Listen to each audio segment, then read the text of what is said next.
Hey, everybody. Welcome back to the Get a Grip podcast. I'm Shane Bacon, joined as always by Andrew Putnam. This episode and our entire season with Mr. Putnam has been brought to you by the Pinehurst Resorts. A big thanks to them, by the way, for the support in this. This was a new idea, a new endeavor, and it's been a lot of fun chatting with Andrew each and every week of the PGA Tour season. Of course, Pinehurst hosted the 2024 U.S. Open. That was awesome. I think that was the event of the year, maybe outside of the Olympics. Obviously, Bryson and Rory going back and forth coming down the stretch. And if you want to go to Pinehurst, I got good news. They got 10 golf courses now. 10. They opened their 10th this year. Tom Doak design. Awesome golf course there at Pinehurst. You can check it out. You can go to the brewery. You can play number 2. You can play number 4. Play the Cradle. Plan your entire golf trip today at Pinehurst.com. And by the way, on this feed, I think about a year ago, Joel Klatt and I recapped our Pinehurst trip and gave you some tips and some do's and don'ts and stuff. So go back on the feed and you can find that right here on the Get a Grip podcast. And that was Klatt and I kind of recapping our experiences at Pinehurst. Putnam, we were just talking before we got going. We need a Pinehurst trip. You and I need to go out there and play. You said you've been a while since you've been there. I don't do many, golf trips outside of my my normal playing season, but I think Pinehurst or Bandon, those two would spark my interest. Closer flight for you to go to Bandon, for sure. Pinehurst would be a little bit more of a hike. Actually, honestly, I don't know. Bandon, you got to drive. It's pretty hard unless you got a private jet. Pinehurst, you fly close in there. You're a pro golfer. You got, you get the things on your shirts and stuff. Wait, let me ask you, when's the last true golf trip you've been on? When's the last time you went out with buddies and it was, carry bag, I'm not a pro, whatever the case may be. I'm just going to go play golf for 3 or 4 days. You went on that fishing trip this year, but I know you guys don't do the golf trips much, Man, honestly, it's been a long time. I think a true trip was Pine Valley with a group of guys. That was probably, I was on the Korn Ferry at that point, so probably seven years ago. Wow. Hey, let's go bucket list for Putnam. Played Pine Valley, you've played Cypress? Cypress, yeah. Okay. Where have the you issue not with played? Pine Valley when we went in the late fall and it was punch greens. Oh no. Cold, freezing, rainy. The setup was awesome. The whole lodging and everything, the turtle soup or whatever they serve. Yeah. But it was not a great, so my memory there is not great for the golf, but Cypress is high up there. That's got to be the best. Have you done a lot of Long Island golf? Have you done National Golf Links? I did National Golf Links. Okay. That was it was more for a corporate event, but that was a special stay. We stayed right there on property. Pretty cool spot. Do you get up for those things? I know not every pro golfer cares about architecture. I feel like you're somebody that cares enough about the architecture and the classic architect stuff like that. Does that get you up? If, let's say you're doing a corporate event and you look at the sheet and it's Marianne or Baltusrol or National, do you get more excited for that? Does that not feel as much like a work day? Yeah, it was fun to go check that out. There's in that area, there's so much good golf within that couple mile range. It was incredible to see. And different style. What was it, 2 drivable par 4s that open up? It was kind of wild. I remember, I think I played it a few years ago and Rory had just been there. I think that might have been the Shinnecock year when the U.S. Open was there, when Koepka won.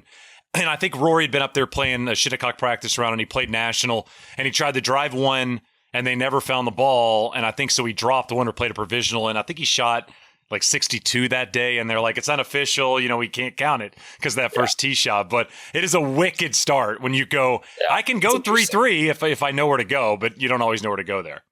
Yeah, the people, I feel like when you go there, they have so much pride. They're just telling you all the history and stuff. That's the fun of it.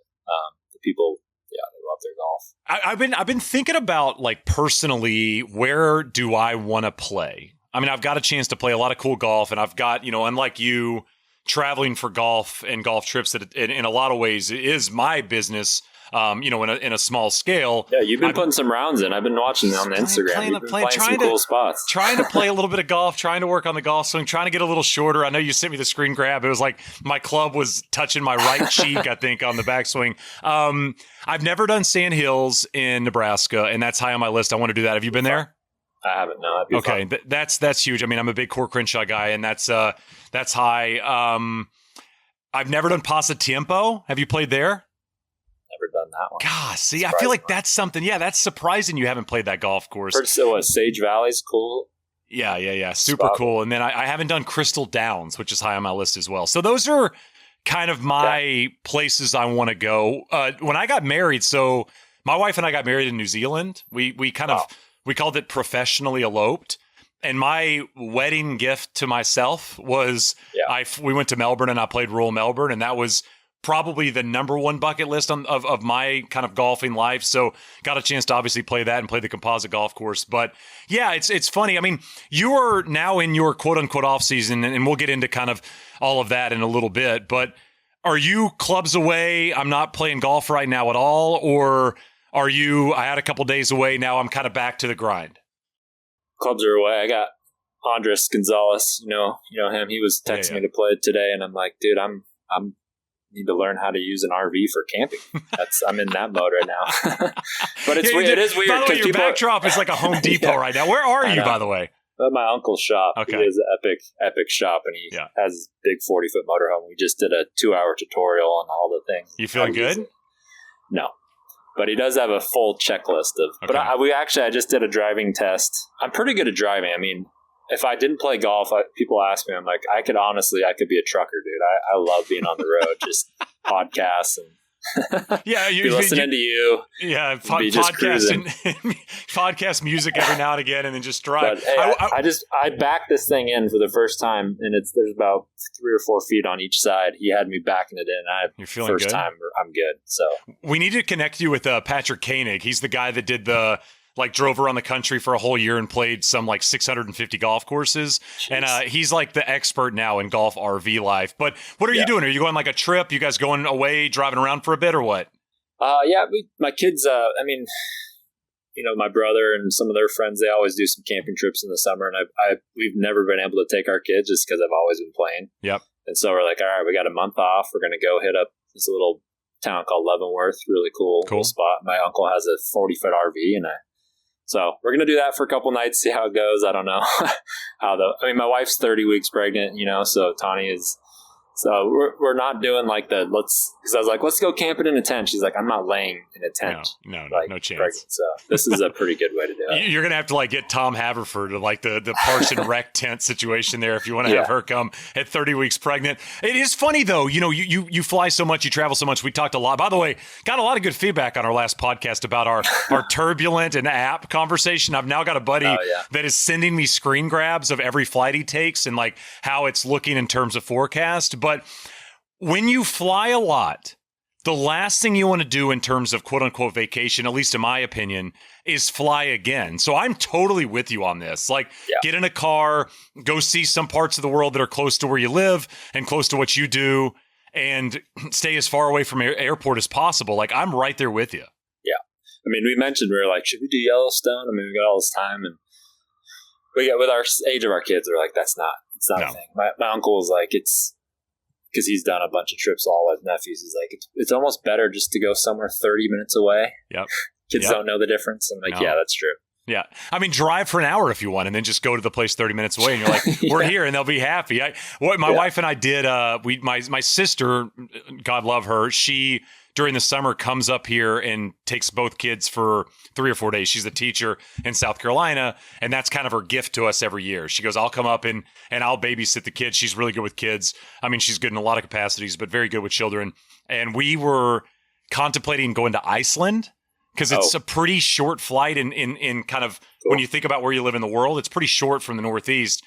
And I did the same thing as you, dude. I was like, can we just drive somewhere? Can we just get in the car? So we went to Maine, Southeast Maine, and had an awesome 3-day trip, just Cindy and I. And it's same thing. It's in the car. Yeah. I don't care how long it takes us. I'm not at an airport. I'm not having to deal with all the schmucks at an airport.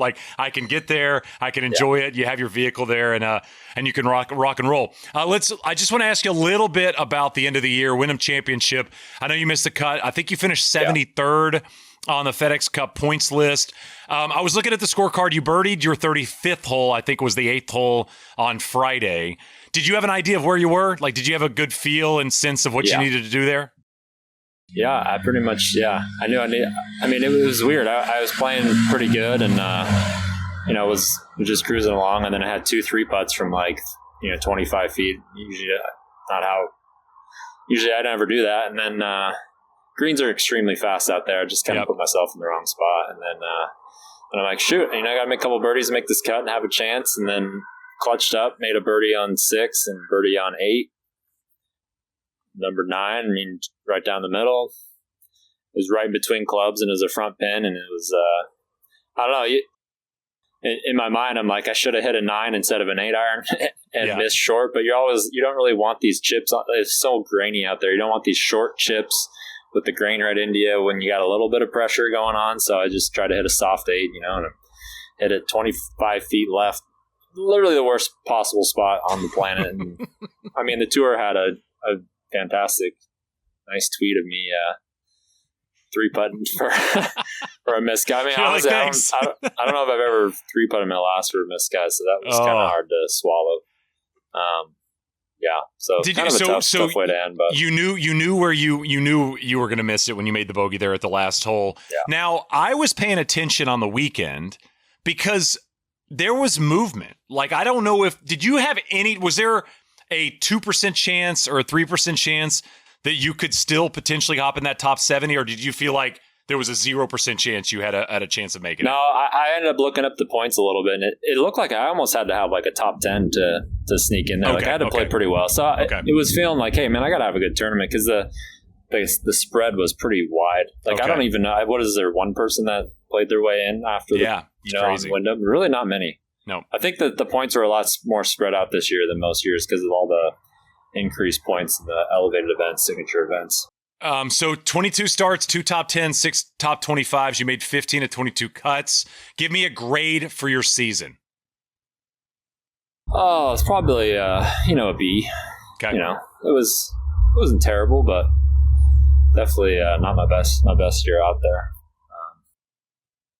I don't know. I still haven't really reflected on it too much, but finishing 73rd. I guess it's not really over. I didn't lock in that position, but it's not like I had a terrible year, Yep. So I don't know. I still haven't really, thought. You're like, I haven't really thought about it till right now. So, like silver lining stuff, I always find very interesting, right? When something bad happens or something you didn't want to have happen, and then you kind of look at it the other way. It is interesting now, you get this cool vacation with your family that you were not going to get to do, cool vacation that, as you said, you were always having to push off because you had travel and you had golf going on.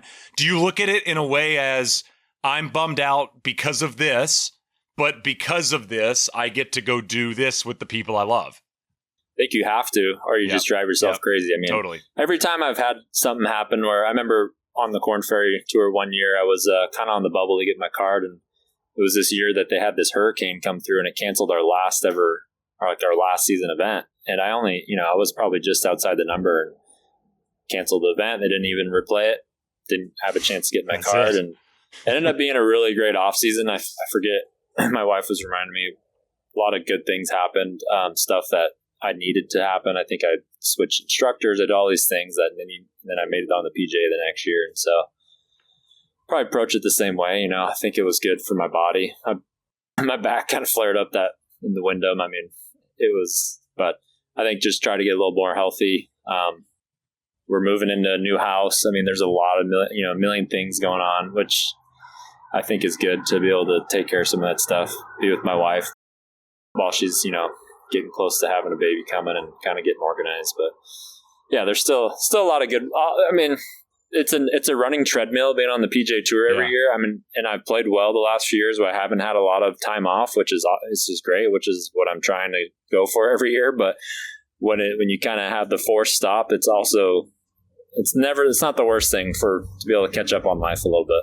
Well, especially with where you're at right now, as you mentioned, about to have another kid. This is kind of the prime time for, if you're going to be home, this is a good time to be home. Like those last 8 weeks, it's like, you take the other kids and you go do something with them because I want to lay down and do nothing. In a sense, like, we obsess so much about our jobs, right? When it's your job, you think it's everything. And I think that, at least for me personally, over the last 4 or 5 years, job is not the most important thing in my life. It's not the thing that defines who I am. It's not what I'm about. My whole thing is, I want to be around my family the most. I want to be around my kids the most. They're little, they're growing. Like, this is formidable years. And for somebody like you who's traveling, 30 weeks a year on the road all the time, now you get 4 or 5 weeks at home? Is that about what you're going to get here? Yeah, I mean, you get 4 weeks, and then they're going to come to Napa with me, and then 2 more weeks at home after that. So pretty much, 6 out of 7, which is as good as it gets for us. What is this? Now, this is a question I probably shouldn't ask, but I'm going to ask it because I don't really know, and I'm assuming people listening don't really know. What is happening with the fall? So now it's the FedEx Fall, I think is what it's called. And there are a lot of events. I think there's 11 events or something. So what is that doing in terms of your 2025? What does that do to propel you forward for next season? So the main thing is, guys who are trying to keep their PGA Tour status, they have to keep playing. They get this whole fall to play, basically, and try to get within the top 125 on the money list. If you're top 50, you're locked in. Your position doesn't move. And then they have this new thing, this kind of the swing, or the top, I think it's the top 10 after the top 50, they get in the first couple elevated events. So it is important to try to play your way into those. You get in Pebble Beach, Century, and maybe even Riv, which when I'm looking at it, I'm like, man, I've played those tournaments the last 7 years, and if I'm not in it, I'm pretty bummed out. Yep. Gives people some motivation to play in those. So those two factors are kind of the main reason they still have a fall. It's kind of like a Q school for guys who didn't make it into the playoffs. Is there a fall event or golf course that you look at and you go, this one's for me, or this one sets up great for my game, or I'm excited to go play here or there?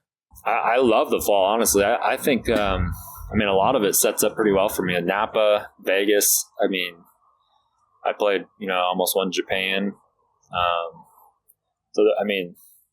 Sanderson Farms is a great course. It's in the middle of Mississippi, Jackson, Mississippi, which is kind of unheard of, but it's an awesome course, great tournament. That's the thing, is people don't understand how many. The RSM sets up well for me. I've played really well there. There's one in Bermuda that is great. So all of them. They actually, the fall it sets up for my game the best out of any part of the season, I would say. So 2 years ago, I remember when we had the extended season, I played 8 out of 9 in the fall, and I played really well.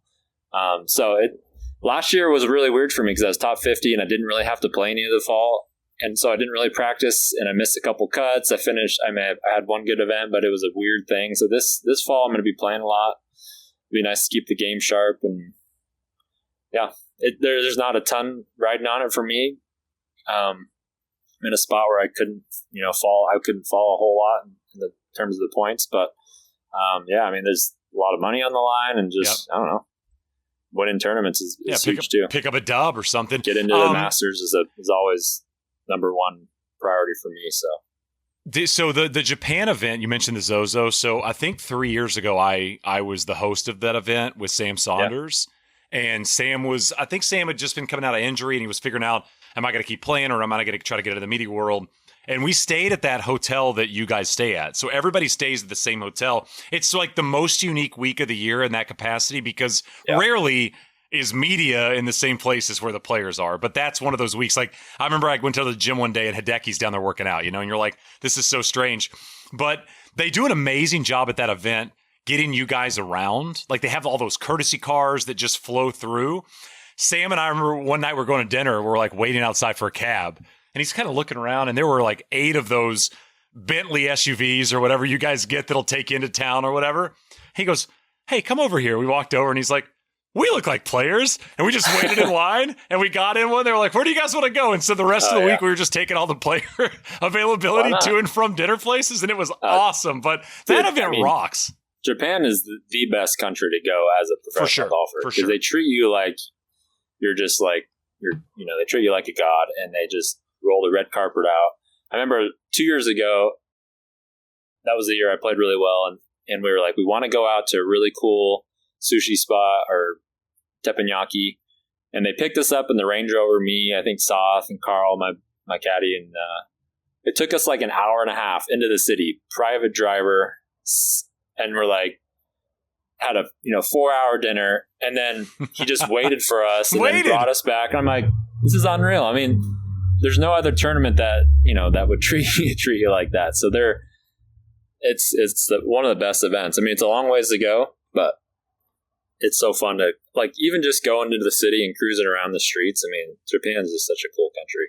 Like so clean, so nice. I think I was looking this up. I think it's Tokyo is the population of California in the square footage of Connecticut. Like that's how many people are in such a small area of the world. Yet it doesn't seem overly busy. It doesn't seem nasty. I mean, so many big cities now, as you know, are disgusting. And this is a place that is as clean as the small town in, Arkansas that you might roll by, Yeah, it's like, I mean, it's an honor shame culture. I mean, you've been over there, but it's like high trust and low crime. I mean, my old caddy, he was in the military there for a couple of years. So he'd tell me all these things. He's like, you could literally leave your wallet on the subway or on the train, come back the next day and it'd be sitting there. Crazy. And it's, no tipping, all these things, it's a different culture and it's fun to go to. So that's the week before the baby's supposed to come, but Tawny's already agreed that I can go play it. So I don't know. We'll see. I'm doing all the visa stuff to get there. It's a game time decision for Mr. Putnam. Yeah. I got you, baby. I understand that. All right. From your year, tell me the event you felt like you played your best golf and the event you were the proudest of the way you played, even if maybe you didn't have your best stuff that week, but you made the cut with something good or you had a great final round. What was the best event you felt like you played for the year? And again, what was one you felt like you were the most proud of the way you either hung in there or battled? I'd say the best one was Bay Hill.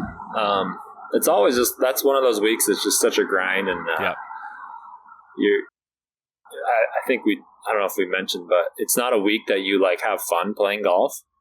You're not having fun because you're always stressed. Like every shot, there's so much riding on every shot. The shot value is so high. Is that the most long irons you hit all year at Bay Hill? Like for a 72 hole week? It's close to it. It's just there's so much water out there and there's so much, there's so many the greens get so firm and I don't know with long irons, but it has to be close. It's just the wind comes up and the greens are impossible and it's just a stressful course. So probably that one. Yeah, that's high up for me. Most proud. Let's see, the most proud. By the way, finished T8 that week. 71, 71, 72, 70, which is crazy again that in modern professional golf, there is a golf course that you can post those four numbers and finish top 10, but I mean, that's how tough the golf course plays year in and year out. Yep. I think Travelers, honestly, I had my back kind of flare up on me and I just almost withdrew because I couldn't hit a green. Like I remember at the second round, I don't know what it was. Like I was hitting drivers fine but I kept telling my caddy, I'm just going to hang in here. I don't know, if I have a couple good rounds, the last two I'll be happy. And I remember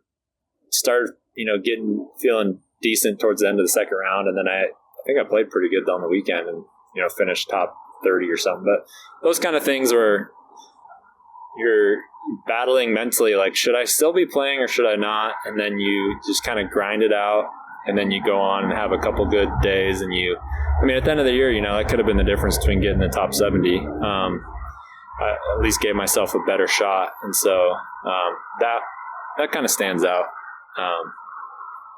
somewhere. I was proud. 71 at the Travelers the first 2 days. Then you shot 66 on the weekend. And then you shot 66 in the first round of the John Deere. You had a kind of a run of 66s. That's never a bad thing, by the way, if you can shoot multiple rounds in the 66. Unless you're playing KFT right now, which is KFT. That's just kind of middle of the pack. You shoot 66 on the Korn Ferry, and it's like, oh, all right. We have Boise this coming week. When people will be listening to this, we'll be on TV doing Boise. And by the way, that's one of my favorite events on the Korn Ferry. Is that right? Oh, dude, that city is the best. Okay. Why does it make? What do they just come out? Like fans come out, the support. What is it like? Fans come out, and it's just one of those cities. Like Airbnbs are easy to find. You can walk to all the restaurants. You're on a river. It's a great time of year. Ball goes forever. I mean, the course is fine. It's not nothing crazy, but the feel of the event is just. I love it. All right, let's dive into this a bit. I mean, you've played it kind of all over the place. You've played in a lot of different tours. You've had a chance to play a lot of different golf tournaments. Give me some underrated cities. Give me some underrated golf tournaments, either Korn Ferry, PGA Tour, or whatever. Is there any? Because I'm not going to say you're not a huge Mississippi fan, but it didn't seem No, like but you're like super Sanderson fired up. Farms. Yeah, It's great? it's a great Okay. track. Okay. There's some good spots that you can stay. I mean, I've stayed some bad spots, good spots, but that's a great course. It's a really underrated course. Okay. You want Korn Ferry? Yeah. Give me some underrated Korn Ferry places that when you were playing KFT, you looked forward to it. Man, I'm trying to. So Boise was one of them. It was 7 years. Boise is high up there. I mean, I love like those mountain, like the fresh mountain vibe type. Utah was always fun. Yep. I know that. We just did that one a couple weeks ago. Course was pretty easy, so I wouldn't say it's one of my favorite courses. Okay. But I mean, Evansville, Indiana.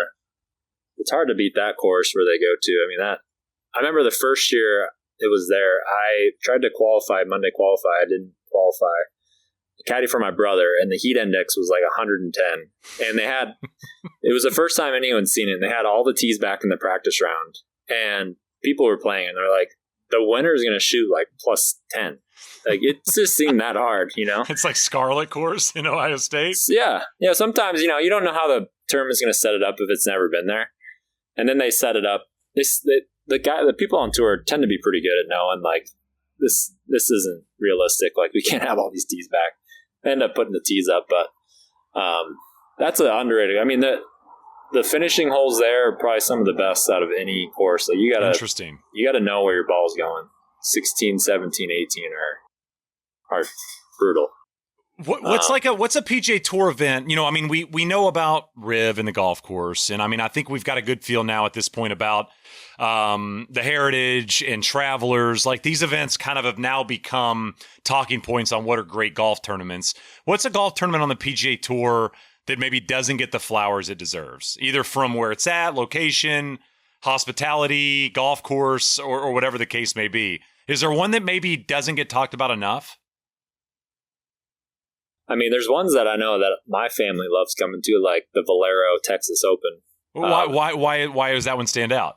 Well, you stay at the JW Marriott. You got a huge water park there, and we get a walk to the first tee, like from our hotel. Anytime that you can do that as a pro, it just makes the week so much more enjoyable. Listen, not just as a pro, by the way. If you're broadcasting and you can stay on property, yeah. Like I did Napa a couple of years ago, you're staying on property. Not having to get in a car and drive to work is an enormous benefit, no matter where you're at. Yeah, there's only a couple a year. You got Napa, you got Valero, some at RBC.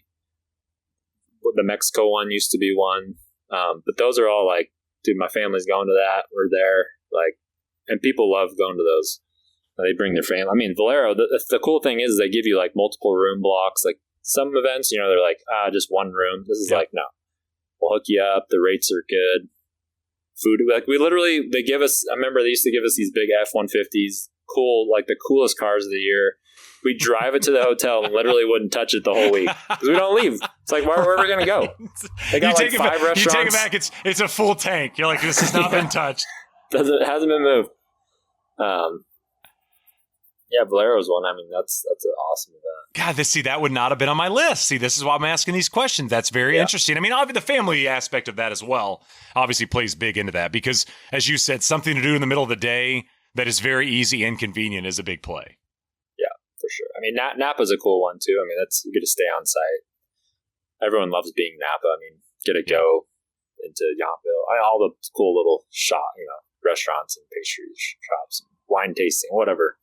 They treat the wives really well there too. They take them. I mean, I remember my first year there with Tani, and I didn't see her. I feel like the first 3 days, and she was out with these, these wine trips, like going on these trains and stuff. And I'm like, I'll see you on Sunday, I guess. I'm like, I didn't have a glass of wine the whole week, and she's just like, it's the greatest event ever.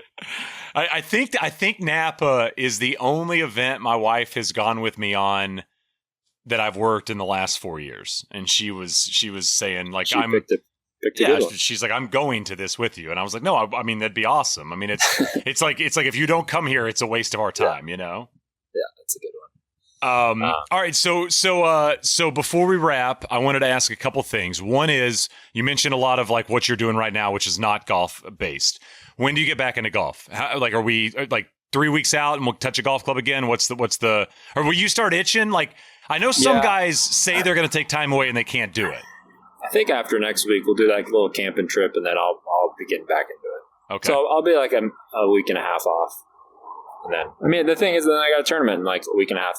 For me, it's hard to like grind and prepare if I don't have something within a week to play in. I mean, I have a lot of friends here who like playing golf, and it's still, August, September, the weather's still good. So a lot of people still playing, but it's just hard for me to really like, unless I'm doing some big overhaul, which I hope I'm not having to do. It's nice about a week and a half before, then I'm getting back into the mode. Well, I mean, it's interesting with, like you mentioned, I mean, you play last week, then you have this, 4 or 5 week break where you're going to obviously take some time to yourself and with family. And I'm assuming everybody that's not playing in the playoffs is doing some level of that. They're going to do something where I'm going to step away from the game at least for a couple weeks and just reset or recharge. But there's not a lot of time to dive into big changes. Like we hear about players picking up speed or, like Steven Yeager was a great example of that this year, right? Like early in the season, he played so well and everybody was talking about him gaining distance.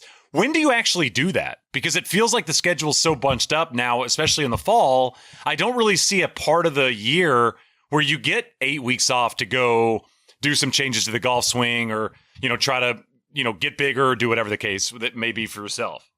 I mean, if you're top 50 in the money list, then you get the fall, which you don't have to play any of them. So you could do it then.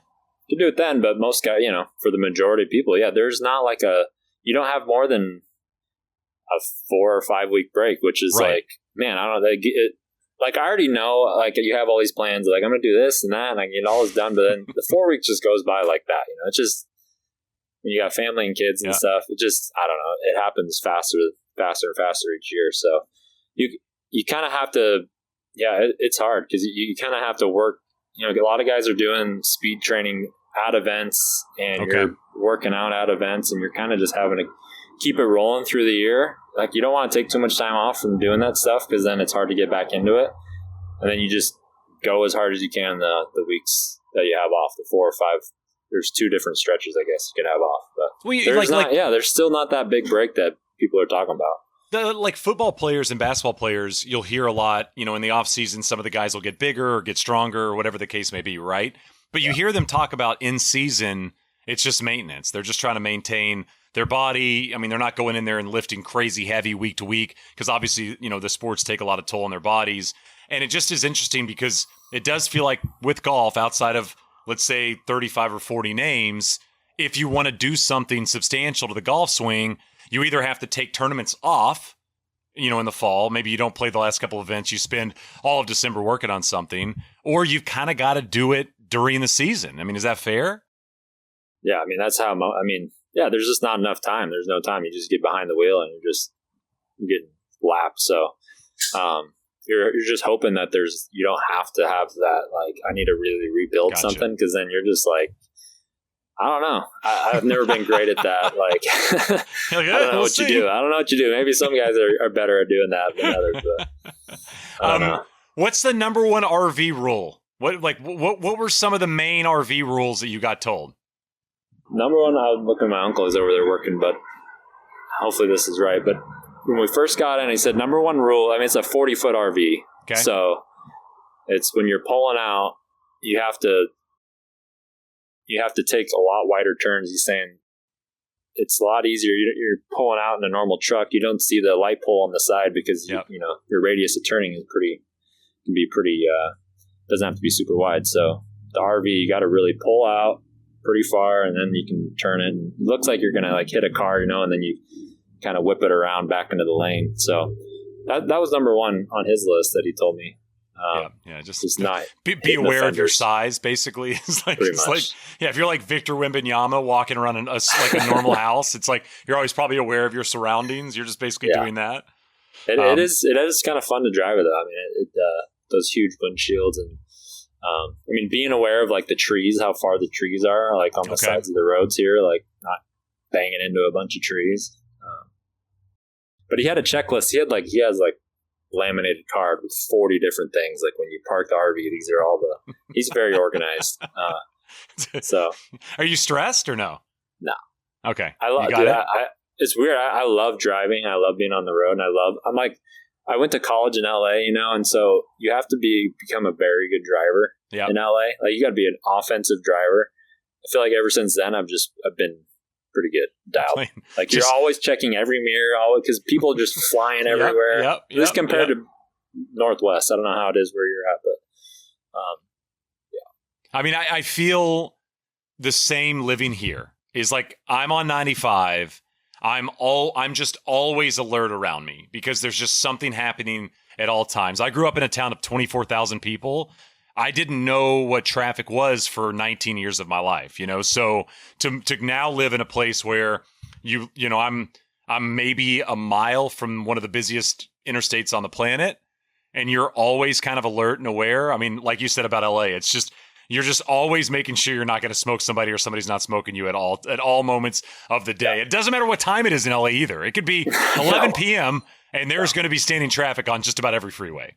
Yeah, you got to learn how to drive good real fast or you're going to get ran over. So it's good. Well, I want to hear a report on how it goes. I'm hoping that it's all going to go smoothly and it'll be great. Appreciate the time as always. Appreciate you doing this for the season. I think we're going to do one more. We're going to have your brother come on and we're going to just kind of talk about life growing up. Obviously, competitive golfers. I think you and I've been talking about doing that for the last couple of months. It would be fun to do on an Evergreen once that it's getting built up. Our indoor golf facility. Yeah, let's do that. Largest in the country. I know I saw Rick. There was a couple accounts that have been posting about it, but what is it? Can you just tell people that don't know? Yeah, it's Evergreen Golf Club. It's my cousin Greg started one up in Seattle with our buddy Jermaine Kearse, and we just recently got a lease on a huge building down in Tacoma. And so it's going to be 25,000 square feet, 22 to 25,000, the largest indoor golf center in the country. And we're going to be opening, I think, like September 5th or 6th. So they just put, I think it was called Backyard Greens, just put in their big green complex. It's insane. But it's this, I think it's called Clear Span Space. So it's like this big open space that doesn't have any beams or anything. So it just feels massive. So it would be fun to do a podcast from in there for the people watching on video. Yeah, let's for sure can see do the that. Space. There's a cool balcony area that you can look down. It's going to be awesome. Yeah, let's do that. That sounds like a great idea. We'll do that closer to opening day, and maybe we'll get your brother involved, and we can have a little chat about what life was like growing up and battling it out together. Yeah, that'll be fun. That'll be good. Awesome, Andrew. Enjoy the time off. Enjoy the vacay. Appreciate the time as always, and we'll see you back. What'd you say next event is? Napa. Napa. Yeah, Napa. There you go. Napa. All right. Well, hopefully we see him there. No RV issues. And we see Andrew all put together and dialed and ready to go. Thank you guys for listening. Appreciate you guys supporting the podcast and appreciate our sponsors being involved as well. We'll check back with you guys soon.